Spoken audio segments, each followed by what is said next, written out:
Assalamualaikum warahmatullahi wabarakatuh. Alhamdulillahirabbil alamin wa bihi nasta'inu ala umuri dunya waddin. Wassalatu wassalamu ala asyrofil anbiya'i wal mursalin sayyidina Muhammadi wa ala alihi wa sahbihi ajmain. Amma ba'du. A'udzubillahi minasyaitonir rajim. Bismillahirrahmanirrahim. Ya ayyuhalladzina amanu taqullaha haqqa tuqatih wa la tamutunna illa wa antum muslimun. Shadaqallahul adzim. Puji dan syukur marilah sama-sama kita panjatkan kehadirat Allah Subhanahu wa taala yang mana atas qudrat dan iradatnya kita bisa berjumpa pada kesempatan yang mulia ini. Shalawat dan salam mudah-mudahan terlimpah curahkan kepada junjungan kita Nabi Muhammad sallallahu alaihi wasallam, kepada keluarganya, kepada sahabatnya, dan juga mudah-mudahan terlimpah curahkan kepada kita sekalian selaku umatnya. Amin ya rabbal alamin. Selamat berjumpa kembali dengan pembelajaran jarak jauh untuk mata pelajaran usul fiqh di kelas tafasus. Dan pada kesempatan kali ini yang akan kita bahas yaitu bab yang kelima, al-babul khamis fil ijtihadi wal ittiba'i wat taqlidi. Menjelaskan tentang ijtihad, ittiba dan taklid. Kita mulai dulu ya, kita mulai dengan pembacaan ta'awudz dan basmalah. A'udzubillahi minasyaitonirrajim. Bismillahirrahmanirrahim. Halaman 20. Al-babul khamis, bab yang kelima, fil ijtihadi wal ittiba'i wat taqlid. Al-ijtihadu, yang dimaksud dengan ijtihad adalah badlul wus'i, mengerahkan kemampuan pinaili hukmin syar'iyyin, untuk mencari atau menggali hukum syariat, bitorikil istimbati, dengan jalan istimbat, menggali ya, istimbat itu minal kitabi, dari kitab, wasunnati dan sunnah. Wasmul fa'il, adapun ismul fa'il, isim fa'il, minhu dari kata ijtihad, al mujtahidu adalah mujtahid. Jadi yang pertama yang akan kita bahas adalah tentang ijtihad. Jadi yang disebut dengan ijtihad adalah badul wus'i fi naili hukmin syar'iyyin bi tariqil istimbati minal kitabi wasunnati, yaitu mengerahkan segenap kemampuan untuk mencari ataupun untuk menghasilkan satu hukum syariat, bitorikil istinbati, dengan jalan menggali dari Alkitab dan As-Sunnah. Itu yang disebut dengan ijtihad. Adapun di sini tidak disebutkan ya syarat-syaratnya ijtihad. Tapi kita bahas dulu sedikit ya tentang apa syaratnya ijtihad.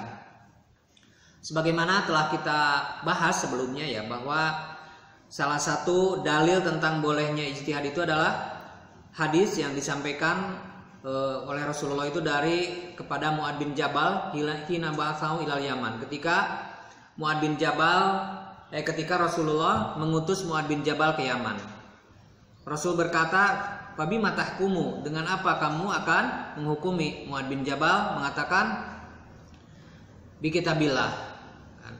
Beliau akan menghukumi dengan kitab Allah. Fa ilam tajid bi kitabillah, kata Rasul, jika tidak ada dalam kitabullah, maka fa bi sunnati Rasulillah, dengan sunnah Rasulullah. Apabila tidak diketemukan, bukan tidak ada ya.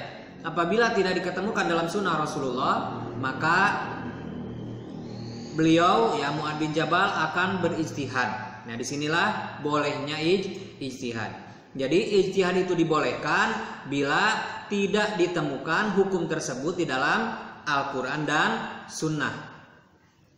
Menurut para ulama ada sebuah kaidah ya, la ijtihada ma'an nasi. La ijtihada, tidak boleh ijtihad ataupun tidak ada ijtihad ma'an nasi, beserta adanya nas. Jadi kalau sudah ditentukan nas, maka tidak boleh berijtihad. Seperti sholat 5 waktu itu sudah ada nasnya. Ataupun tentang hukum, misalnya azani wa zaniyatu fajlidu kulla wahidin minhuma mi'ata jaldah. Kalau udah hukum zina, misalnya zina yang goer muhson adalah 100 jilid, fajlidu kulla wahidin mi'ata jaldah, ya enggak usah, enggak ada ijtihad lagi. Itu sudah qat'i, sudah ditetapkan bahwa hukum bagi pezina baik laki-laki atau perempuan, dan zina goer muhson adalah dijilid dengan 100 jilid, maka di sana tidak ada ijtihad. Itu syarat pertama ya dalam ijtihad, berarti yaitu tidak ditemukan dalam Al-Quran dan Sunnah. La ijtihada fin nasi. Yang kedua, syarat ijtihad itu adalah orangnya ya. Orangnya memang pantas dan layak untuk berijtihad. Dimana ketika orang berijtihad itu memang mereka itu orang yang mempunyai keilmuan, terutama ya ilmu akidahnya harus lurus gitu kan. Terus tentang nahwu sorobnya, ilmu bahasa Arab, didukung dengan ilmu usul fikih, didukung dengan ilmu mantik balaghah. Kalaulah tidak mencapai derajat seperti itu, maka dia itu tidak ada hak untuk berijtihad ya. Dilanjut ya. Pertama tentang ijtihad, yang kedua tentang ittiba. Apa yang disebut dengan ittiba? Al-ittiba'u, ittiba itu adalah huwa qabulu qaulil qail wa anta tadri min aina ma'khudahu. Min aina ma'khuduhu. Min aina ma'khuduhu. Qabulu qaulil qail, menerima perkataan qail. Qail itu orang lain yang mengatakan wa anta tadri min aina ma'khuduhu, dan kamu mengetahui dari mana asalnya, dari mana sumbernya. Jadi ketika seseorang mengetahui perkataan atau menerima perkataan orang lain, pendapat orang lain, dan dia itu tahu sumber pendapatnya dari mana, maka itu yang disebut dengan ijtihad.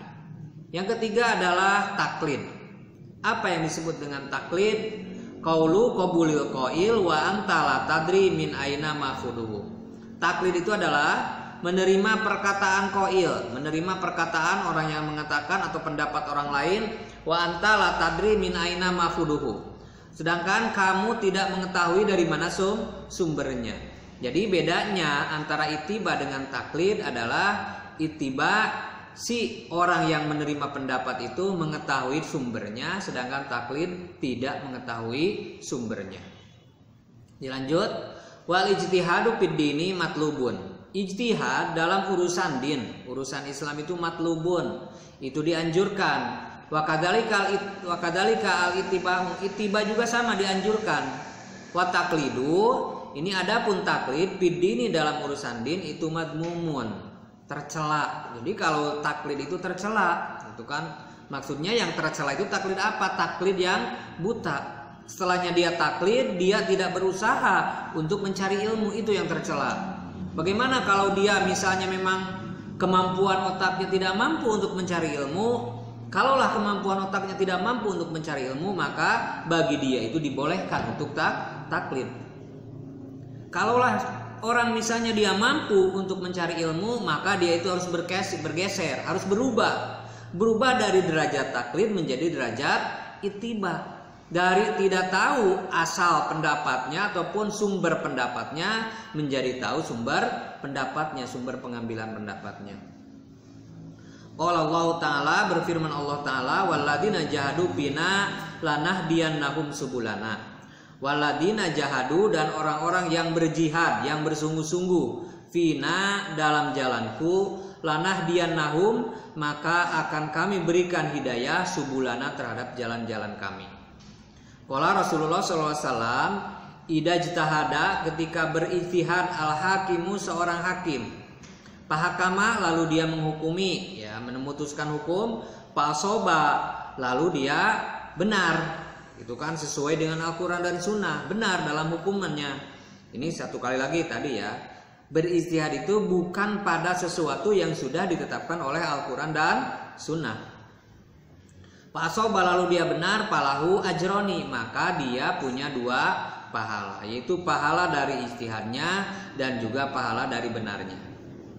Wa idza hakama, dan ketika menghukumi, itu kan mujtahid tersebut, fa akhtoa, lalu dia menghukumi dengan salah, palahu ajrun wahidun, maka dia hanya mendapatkan satu pahala. Allah Ta'ala, berfirman Allah Ta'ala, ittabi'u ma unzila ilaikum mir rabbikum. Ittabi'u, ikutilah oleh kalian, bukan bahasan juga ittiba, ma unzila ilaikum, apa-apa yang telah diturunkan kepada kalian, mir rabbikum, dari Rob kalian. Qala Ta'ala, ini tadi surat Al-A'raf ayat 3 ya. Qala Ta'ala, sekarang surat Al-Maidah ayat 104, wa idza qila lahum, dan apabila dikatakan kepada mereka, ta'alau, mari kalian semua ayo, ilama, terhadap apa-apa, unzila, yang anzala, yang telah menurunkan Allahu Allah, wa ila rasul, dan mari untuk menuju apa yang telah dibawa oleh Rasul. Qalu, mereka mengatakan, hasbuna cukuplah bagi kami ma wajadna apa yang telah kami dapati alaihi terhadap perkara tersebut abana bapak-bapak kami. Awalau kana, walaupun keadaan abauhum bapak-bapak mereka itu la ya'lamuna syai'an, tidak mengetahui sesuatu apapun, wala yahtadun, dan mereka tidak mendapatkan petunjuk. Nah ini ya tadi tentang waladina jahadu fina lanahdiyannahum subulana, surat Al-Ankabut ayat 69. Itu adalah dalil kebolehan berijtihad ataupun ittiba. Jadi ittiba itu harus dengan ilmu pasti ya. Dan adapun tentang riwayat yang tadi hadis Bukhari, idza ijtahadal hakim fahakama fa asaba falahu ajroni wa idza hakama fa akhtaha falahu ajrun wahidun, itu dalil tentang kebolehan berijtihad.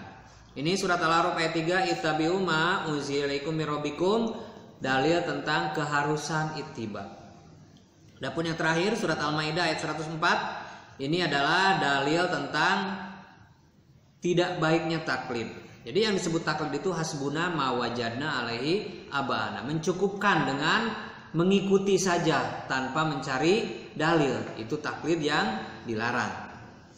Qala ta'ala, berfirman Allah Ta'ala, bal qalu, bahkan mereka mengatakan, inna sungguhnya kami wajadna, kami mendapati abaana bapak-bapak kami ala ummatin, terhadap satu umat, wa ana, dan kami ala atharihim, ya, terhadap athar-athar mereka ataupun pengaruh mereka, muhtaduna, memberikan petunjuk, mendapatkan petunjuk. Ini tentang taklid juga ya, wajadna abaana. Jadi tidak boleh orang ataupun siapapun untuk bertaklid. Sampai di sini dulu ya pembahasan kita pada kesempatan yang mulia ini. Jadi tentang ijtihad, ijtihad adalah sesuatu yang dibolehkan oleh Allah dan Rasulnya. Syarat ijtihad tadi ilmunya memang harus sampai, ya minimal dia itu memahami 14 fan. Dan syarat ijtihad juga bahwa la ijtihada fin nasi, sesuatu yang sudah ditetapkan dalam nas Al-Quran tidak boleh ada ijtihad. Yang kedua ittiba itu menerima pendapat orang lain dan dia mengetahui sumber pendapatnya dari mana, itu dianjurkan ya. Adapun taklid, menerima pendapat orang lain sedangkan dia tidak tahu dari mana sumbernya, itu adalah sesuatu yang dilarang. Hasbuna ma wajadna alaihi abana. Tutup saja dengan pembacaan doa kafarat majelis dan hamdalah. Subhanakallahumma wa bihamdika asyhadu an la ilaha illa anta astaghfiruka wa atubu ilaik. Walhamdulillahirabbil alamin. Wassalamualaikum warahmatullahi wabarakatuh.